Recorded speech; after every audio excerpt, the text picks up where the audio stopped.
Education tourism है, देश विदेश से सारे लोग यहाँ पे कोचिंग के लिए आते हैं।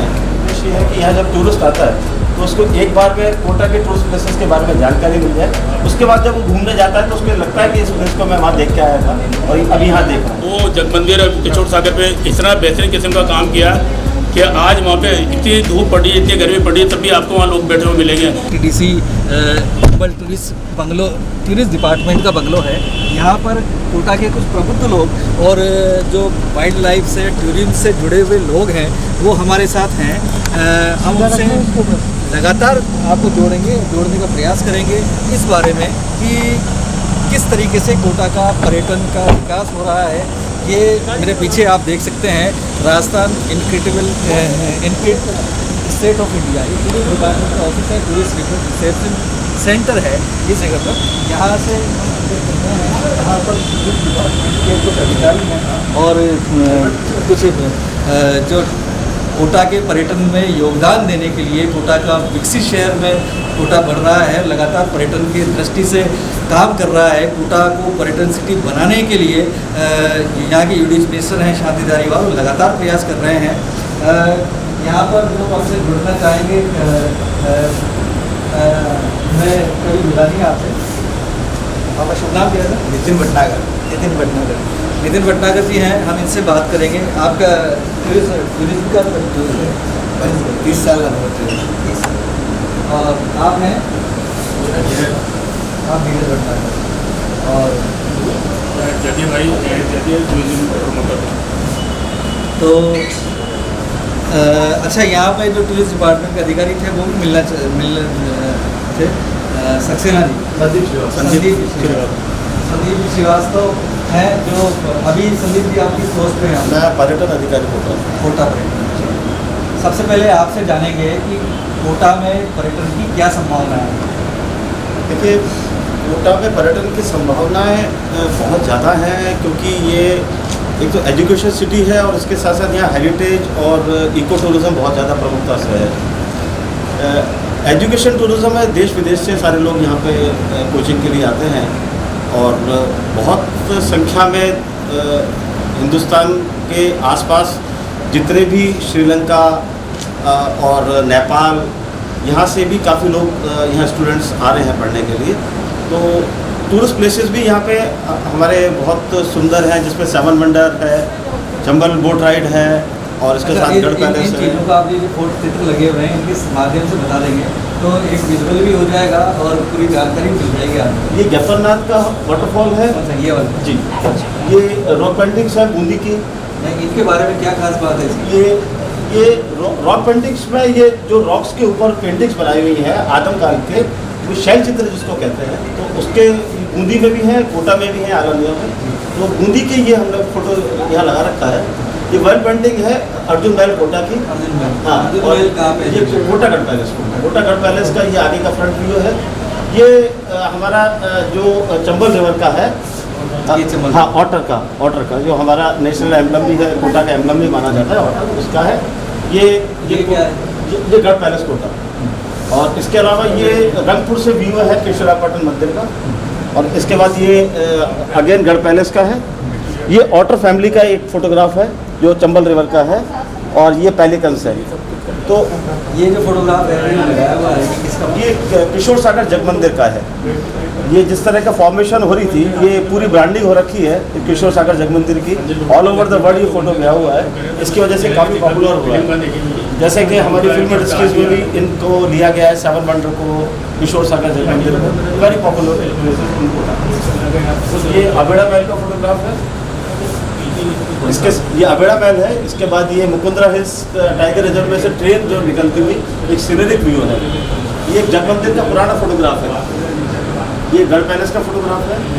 ये अगेन गराड़िया महादेव का है। ये एक डिफरेंट वेव के अंदर किशोर सागर जगमंदिर, ये एक डिफरेंट वेव में गराड़िया महादेव। गराड़िया महादेव का फुल व्यू? हाँ, ये फुल व्यू है, ड्रोन व्यू। डिफरेंट ये जो प्लेसेस के जो हम लोगों को लगाने के पीछे उद्देश्य है कि यहाँ जब टूरिस्ट आता है तो उसको एक बार में कोटा के टूरिस्ट प्लेसेस के बारे में जानकारी मिल जाए। उसके बाद जब वो घूमने जाता है तो उसको लगता है कि इस प्लेस को मैं वहाँ देख के आया था और अभी यहाँ देख रहा हूँ। अच्छा, कोटा में कितने टूरिस्ट आ रहे हैं अभी फिलहाल?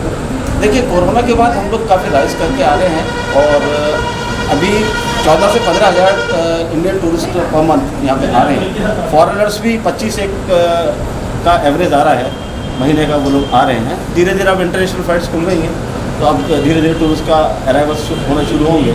ट्रैवल एजेंसीज भी काफ़ी इस पर काम कर रही हैं कि उनके फॉरेन अराइवल ज़्यादा से ज़्यादा कोटा के अंदर हो, इस पर काम चल रहा है। अच्छा, अभी फिलहाल पर्यटन सिटी बनेगा कोटा, आपका मानना है? देखिए, पर्यटन सिटी तो ऑलरेडी है, लेकिन इसके अंदर जो एड्स होते जा रहे हैं वो रिवर फ्रंट है, कोटा के सर्कल्स हैं, कोटा के रोड्स हैं, और जिस हिसाब से कोटा हाईलाइटेड होता जा रहा है, क्योंकि निकट भविष्य में हम लोगों के पास एयरपोर्ट भी आने वाला है, और हम सतत रूप से प्रयास कर रहा है पर्यटन विभाग, राजस्थान गवर्नमेंट, कि ज़्यादा से ज़्यादा टूरिस्ट यहाँ पे आए और कोटा स्मार्ट सिटी के रूप में उभरे। अच्छा, कोटा में पर्यटन आता है, सबसे ज़्यादा क्या चीज़ देखी जाती है, क्या देखना? देखिए, अभी हम लोग गराड़िया महादेव को बेस्ट डेस्टिनेशन का अवार्ड लेके आए हैं, तो मैक्सिमम टूरिस्ट जो कोटा आता है तो उसकी एक अभिलाषा होती है कि वो एक बार गराड़िया महादेव जरूर जाए। तो गराड़िया महादेव जाने के बाद वो 7 वंडर देखना चाहता है, उसके बाद वो चंबल बोट राइड करना चाहता है। इसके बाद अगर कुछ वो देखने का इच्छुक होता है तो वो है गढ़ पैलेस और म्यूज़ियम, कि हमारी पुरातन संस्कृति क्या थी और कैसे हमारे पुराने जो सामानों को संजो के रखा हुआ है म्यूज़ियम में, तो वो भी उनको देखने का इच्छुक होता है, तो वो बेसिकली वहाँ टूरिस्ट जाता है। इसके साथ साथ फिल्म टूरिज़्म का प्रमोशन भी हम लोगों का काफ़ी टूरिज़्म डिपार्टमेंट ने 2 साल में करा है, जिसकी वजह से बद्रीनाथ की दुल्हनिया है, मर्दानी 2 है, और इसके साथ साथ बहुत सारी जो नेटफ्लिक्स के ऊपर हैं उनकी शूट्स हो चुके हैं, जो ऑल ओवर वर्ल्ड में काफ़ी सराही जा रही हैं, और उसकी वजह से कोटा काफ़ी इंटरनेशनल लेवल के ऊपर हुआ है।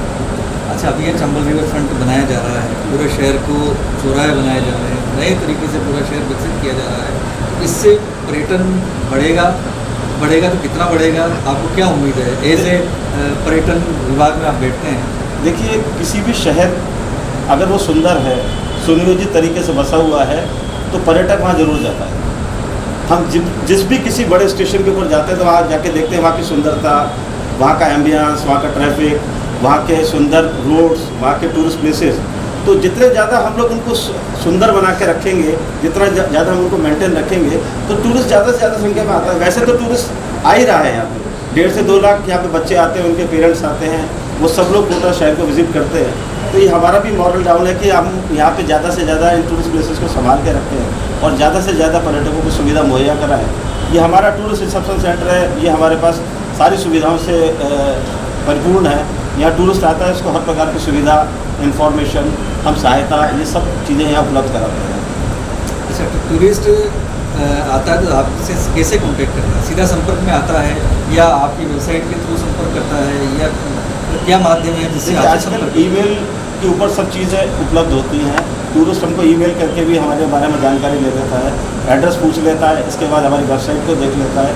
हमारी वेबसाइट के ऊपर राजस्थान में जहाँ जहाँ हमारे ऑफिस हैं वहाँ के सारी डिटेल उपलब्ध है कि कौन सी जगह पे है, कौन सी लोकेशन के ऊपर है।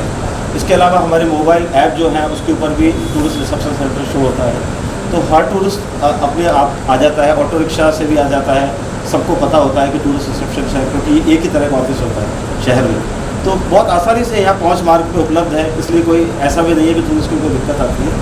तो वो यहाँ आता है, बैठता है, सुकून से अपनी बात शेयर करता है, कहाँ जाना चाहता है उसकी प्लानिंग भी हम बताते हैं उसको। अगर वो प्लानिंग पहले नहीं करके आता है तो हम भी उसकी प्लानिंग करके देते हैं। तो वो शहर के आता है तो बहुत सुकून महसूस करता है, बहुत सुंदर शहर है कोटा। तो टूरिस्ट यहाँ आता है तो उसको ठहरने की कोई व्यवस्था प्रोवाइड करती है सरकारी स्तर पर? आप लोग सरकार पे राजस्थान टूरिज्म का हमारा होटल चंबल, वो हमारी बिल्डिंग के बगल में ही होटल है, वहाँ सारी सुविधाओं से युक्त होटल है। इसके अलावा अगर वो किसी प्राइवेट होटल में या किसी स्टार कैटेगरी के होटल में रुकना चाहता है तो उसका ऑप्शनल होता है, वो बुक करके आता है। अच्छा, भविष्य की क्या योजना है कोटा को लेकर पर्यटन विभाग की? भविष्य में पर्यटन विभाग निरंतर प्रगति पर है। जैसे जैसे टूरिस्ट की डिमांड आती है या उसकी ज़रूरतों की हमको महसूस होता है कि टूरिस्ट के लिए किया जाना आवश्यक होता है, तो हम उस बारे में संभावित प्रयास करते रहते हैं और ये सतत प्रक्रिया ये बराबर चल रही है और हम बेहतर से बेहतर करने की कोशिश करते हैं पर्यटन के लिए। अभी यहाँ पे पर्यटन विभाग का जो कार्यालय है, इसके मतलब कितने लोग काम कर रहे हैं? यहाँ पे जो संभाग पे उपनिदेशक पर्यटन होते हैं, जिला लेवल के ऊपर पर्यटक अधिकारी होते हैं, और हमारा जो बूंदी में भी ऑफिस है, झालावाड़ में ऑफिस है, 12 के अंदर हमारा अभी ऑफिस नहीं है, वो प्रस्तावित है, बहुत जल्दी उसको खुलने की प्रक्रिया चल रही है राज्य सरकार के स्तर पर। कोटा संभागीय कार्यालय। पर्यटन के विस्तार के लिए लगातार प्रक्रिया चल रही है। कोटा का आरटीडीसी का जो ये दफ्तर है पर्यटन विभाग का, हम आपको यहाँ पे एक्चुअली में वाइल्ड लाइफ है, वाइल्ड जीव जंतु पाए जाते हैं, घड़ियाल अभयारण्य भी है। वाइल्ड लाइफ फोटोग्राफर जो हैं AJD बड़े प्रसिद्ध फोटोग्राफर हैं और जंतुओं के लिए, वाइल्ड लाइफ के लिए इन्होंने काफ़ी काम किया है। हम इनसे जानेंगे कि वाइल्ड लाइफ में कोटा का क्या भविष्य है और कैसे इसको आगे बढ़ाया जा सकता है। मैं वैसे तो 52 साल से हेरिटेज पे काम कर रहा हूँ। तो पहले मेरा जो सब्जेक्ट था वो था ऐतिहासिक इमारतें और पेंटिंग। लेकिन जब देखा कि ना जो टूरिस्ट की जो रुचि देख के फिर मैंने अपने आप को बदला और वो नेचर पे जब यहाँ आने लगा टूरिस्ट, तो उन्होंने कहा कि भाई हम नया कुछ देख करना चाहते हैं। तो उसके बाद में मैंने एक गराड़े महादेव की जो जगह है 23 साल पहले मैंने उसको खोजा था। तो 23 साल पहले मैंने उसको खोजा और वो आज है ना अंतर्राष्ट्रीय पहचान अपनी बना चुका है। गराड़े महादेव जी की खोज आपने की थी, मतलब वहाँ से उस जगह की? हाँ, उस जगह की, और उसको जो लोगों ने एक्सपोज किया और वहाँ पे जो पहली बारी उसका जो फोटो एक्सपोज हुआ उसके बाद से मेला लगना शुरू हो गया। और गेपरनाथ से जो आधा भीड़ है ना गराड़े की तरफ जाने लगी और आज गराड़िया हमारी विश्व स्तर पर अपनी पहचान बना चुका है। दूसरा ये है कि जब मैं सोसाइटी से जुड़ा, हड़ौती नेचुरल सोसाइटी, तो इनके साथ में मुझे वाइल्ड लाइफ में जाना पड़ा। तो वाइल्ड लाइफ में मैं जाता था तो वाइल्ड लाइफ में मेरे को फोटोग्राफी करने का मौका, वाइल्ड लाइफ फोटोग्राफर था तो थे, इतना इक्विपमेंट तो नहीं थे, लेकिन फिर भी हाँ उस टाइम में मैंने बहुत अच्छा काम किया। और ये तो देख रहे हो आप, ओटर है, ऐसे जाकर सिंबल है अपने, ये ओटर कोटा का सिंबल है, और ये अपने नेचर है, अपने गेपरनाथ है, इसके अलावा गल विलेज वगैरह, ये पूरा हड़ौती मैंने अपने इंसाइक्लोपीडिया जिस तरह कहते हैं वो मेरे फोटो आपके खींचे हुए हैं? जी था। ये फोटो AJD लिखा हुआ है इसके ऊपर, है ना? आपके फोटो खींचे। तो और कौन कौन से आपकी रुचि है वाइल्ड लाइफ में? कौन कौन से जंतु यहाँ पे?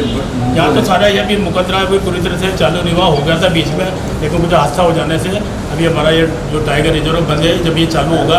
और हमें तो खुशी इस बात की है कि हमने 2 टाइगर रिजर्व सिर्फ ना राजस्थान में हड़ौती एक ऐसा जगह है जहाँ हमें 2 टाइगर रिजर्व मिले हुए हैं, एक रामगढ़ विस्तारी है, एक मुकंदरा है।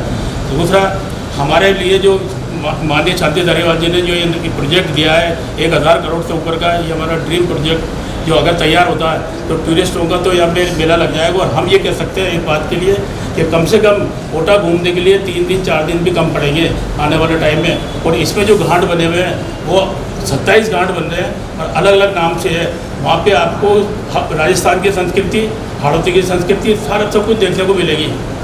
ये सब कुछ देखने को मिलेगी। वहाँ पे आपको बहुत बड़ी चंबल माता की मूर्ति मिलेगी देखने को। ये चंबल माता की बहुत बड़ी मूर्ति मिलेगी, किले मिलेंगे, बावड़े महल मिलेंगे आपको।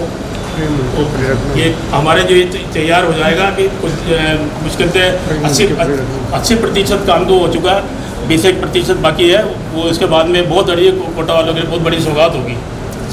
अब आप कोटा का जो पर्यटन बढ़े उसके लिए क्या चाहते हैं? आप AJD हैं, आपका अपना एक्सपीरियंस है, कोटा को आपने जिया है, पूरे एक बाल बचपन से बड़े यहाँ पे हुए हैं। कोटा के पर्यावरण के लिए, कोटा के वाइल्ड लाइफ के लिए, कोटा के मतलब हर दृष्टि से किस तरीके से सुदृढ़ बनाया जाए, इसके बारे में आपका क्या कहना है? जैसे अभी पिछली बार जब ये थे स्वायत्त शासन मंत्री, उस टाइम में भी क्या नाम है अपने किशोर सागर, जो हमारा कोटा का दिल कहा जाता है, वो जगमंदिर किशोर सागर पे इतना बेहतरीन किस्म का काम किया कि आज वहाँ पे इतनी धूप पड़ी, इतनी गर्मी पड़ी, तब भी आपको वहाँ लोग बैठे हुए मिलेंगे। एक ठंडी ठंडी लहरें वहाँ से उड़ के आती हैं, लोग बैठे आनंद लेते हैं। शाम को तो परिवार के साथ सारे के सारे लोग आते हैं। कोटा टूरिज्म में पीछे नहीं है, कोटा टूरिज्म में बहुत बढ़ता जा रहा है। हमारे जो मित्र लोग बैठे हैं यहाँ पे, भटनागर साहब है, सारांश है, सब ये लोकल टूरिज्म को भी बढ़ावा दे रहे हैं। दूसरे नितिन जी है, इनके बाद तो खैर फॉरेनर्स आते ही हैं, वो उनको ले लेके जाते हैं। तो कोटा किसी तरह से कम नहीं है, लेकिन क्या कोटा में आने के लिए जब हड़ौती वो घूमेगा 1 हफ्ता पूरा चाहिए एक टूरिस्ट को। और वो जो आता है ना, वो इसीलिए आता है कि ना कमदा मेरा एक बाहर से टूर बना के आता है कि मुझे नई नई चीज़ें देखनी है। और हमारे पास सब कुछ है नई चीज़ देखने के लिए, कि हमारे पास सब चीज़ अभी जैसे बताया आपको, सेवन वंडर है, इस अपने पास में ना जो ये रिवर फ्रंट है, अभी ऑक्सीजन बन रहा है, वो है, हर्बल पार्क बन रहा है।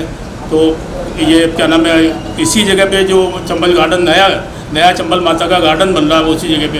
तो क्या चीज़ दी है, नीचे इसके अंदर बोट चलेगी, बोटिंग का पूरा रहेगा, बैलून का रहेगा राइडिंग, कि आप बैलून से भी है ना चंबल रिवर को देख सकते हैं, बोटिंग से भी देख सकते हैं। तो एक बहुत अच्छी चीज़ जो हमारे मंत्री जी ने दी है कोटा वालों के लिए, ज़िंदगी भर इनको याद रहेगा।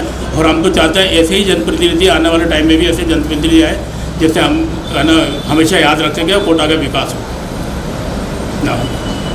और अब जैसे सीबी गार्डन है, और क्या नाम है, अभी सीबी गार्डन का इसका बड़ा यानी पर्यावरण की दृष्टि से बहुत बड़ा कर दिया इन्होंने। जो खाली जगह थी वो सीबी गार्डन को भी ना काफ़ी बड़ा कर दिया, तो सुबह शाम लोग घूमने के लिए आते हैं, उनके लिए भी बहुत अच्छी जगह बना दी। चौराहे हैं, आप चौराहे को देखो पूरा इतना अच्छा डेवलप किया हुआ है। अब फाउंटेन चालू करेंगे, जब पूरा कंप्लीट हो जाएंगे तो वो मौसम में मतलब जो टेम्परेचर में को मेंटेन करेंगे फाउंटेन भी।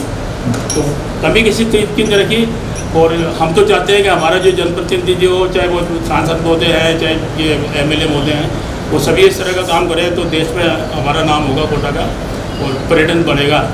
लेकिन यह है कि जो पर्यटक आ रहा ना वो अब वो थोड़ा सा जोधपुर को छोड़ के ना दूसरी जगह जाना चाहता है। जिस तरह से मेरे टूर एजेंसी वालों से इनसे बात होती है, वो कहते हैं नई चीज़ें दिखाओ। तो हमारे जो भट्टागर साहब हैं ये लोग उनको नई जगह पे ले जाते हैं। अभी भी हम एक जगह की डिस्कस कर रहे थे, जो इनको मुझे वो जगह दिखाना है, और ये कह रहा है बहुत प्यारी बहुत अच्छी जगह है। 2 जगह है ऐसे यहाँ पे, एक सिंगाड़िया है जो राणा प्रताप सागर के पास में है, वहाँ पे एक आइलैंड है। नेचर की बात कर रहा हूँ मैं, नेचर में एक आइलैंड है जहाँ पे कभी 70 साल पहले कोई जानवर रह गए थे, वो जानवर आज ने जो डोमेस्टिक जानवर थे वो वाइल्ड हो गए पूरा। तो वो आइलैंड है करीब 2 किलोमीटर का। ऐसा ही यहाँ पे कोटार बूंदी के बीच में, नाथोड़ा ना बालापुरा के बीच में एक आइलैंड है जामुनिया पे 2003 से काम कर रहा हूँ। और मैं चाहता हूँ कि क्या नाम है ना जो इसको टूरिज्म का दर्जा मिले, लोग वहाँ पे आए, क्या नाम है उसको बढ़ावा मिले। किस तरह से बोट सब चलती है, और वो 6-7 आइलैंड मिला के एक आइलैंड है, तो बहुत अच्छा आइलैंड है। साल भर वहाँ पे पक्षी वहाँ हमेशा रहते हैं। और वहाँ इस वक्त ना ओपन बिल स्टोर और वाइट आईबीज, एक रेड, कॉर्मोरेंट, इनकी सबकी ब्रीडिंग चल रही है। और कम से कम मान लो हाड़ौती का सबसे बड़ा ऐसा प्रजनन स्थल है कि 10,000 पक्षी वहाँ पे आपको एट ए टाइम मिल जाएंगे। तो वो हमारी चंबल की में देखो आप, चंबल में एक तो मेरा तो गराड़िया वो एक खूबसूरती के विषय है। इसी तरह चंबल में एक और है आपके टाइटेनिक आइलैंड, जो 2 रास्तों के बीच में एक तरफ ज़्यादा एक तरफ कम है। और इसी के आगे आप जाओगे जवाहर सागर में तो आपको मिलेगा वो जावरा, जो पेड़ ही पेड़ है। उसके बाद में राणा प्रताप सागर आ जाता है। और ओटर जो यहाँ पे सिर्फ राजस्थान में जो ओटर स्पोर्ट ओटर जैसे है ना अपन ऊद बिलाव कहते हैं, वो सिर्फ हमारे यहाँ मिलता है। और इसको देखने के लिए बहुत ज़्यादा जो फोटोग्राफी में शौक रखते हैं, वाइल्ड लाइफ फोटोग्राफी में, वो लोग इधर आते हैं। बस हमारी तो ख्वाहिश ये है कि मगरमच्छों की हमारे पास कमी नहीं है, लेकिन हमारी तो ख्वाहिश ये है कि जो कोटा हमारे घड़ियाल जो है चंबल से लुप्त हो रहा ना, लेकिन क्या कोटा ज़िले का आखिरी जो कोना है इटावा, वहाँ एक घड़ियाल प्रजनन करते हैं। वहाँ से उन बच्चों को लाके और कई छोटे तालाबों में छोड़ के बड़ा करके और वापस हमारा तालाब में छोड़ेंगे तो ये जो और ज़्यादा बढ़ेगा।